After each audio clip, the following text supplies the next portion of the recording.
কণ্ঠৰুদ্ধ আজি সাংবাদিকৰ কণ্ঠৰুদ্ধ ভিন্ন সংগঠনৰ বাক স্বাধীনতা কাঢ়ি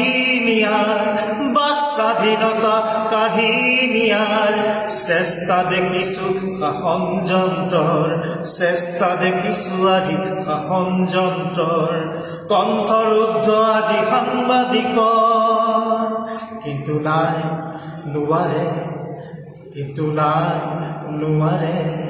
কণ্ঠৰুধিব সাংবাদিক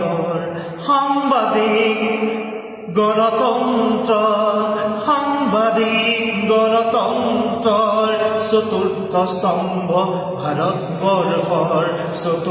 স্তম্ভ ভাৰতবৰ্ষৰ কণ্ঠৰুদ্ধ আজি সাংবাদিকৰ কণ্ঠৰুদ্ধ ভিন্ন সংগঠনৰ